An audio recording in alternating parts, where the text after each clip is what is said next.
ભાવનાના પરિણામથી મુક્તિ મળે છે ને જુઓ, યોગીને બ્રહ્મજ્ઞાન અને યોગનું અભિમાન આવે છે ને ભોગીને ભોગની આસક્તિ છે, જ્યારે રોગીને રોગનું અભિમાન જરા પણ નથી.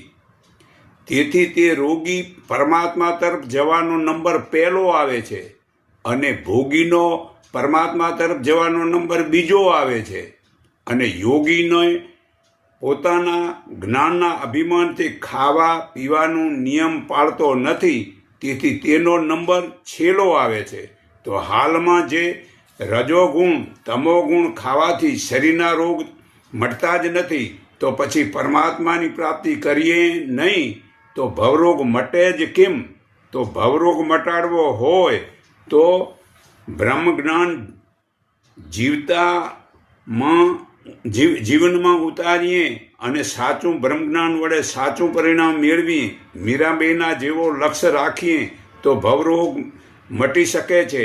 તો ભાવનાથી જ મુક્તિ મળે છે. માટે જગતના જીવ પ્રાણી માત્રના શરીરો છે એ બધા જ જીવો માત્ર મારા પોતાના શરીર છે એવું નક્કી માનવાથી તે બધા જોડે સંપ સેવા પરોપકાર પ્રેમ કરશું તો ખરેખર હાલમાં જ આપણને મુક્તિ મેળવી શકશું.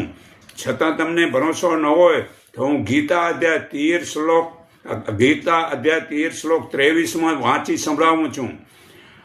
આ જીવાત્મા દેહથી પર હોવા છતાં દેહમાં સાક્ષી રૂપે રહેલો છે.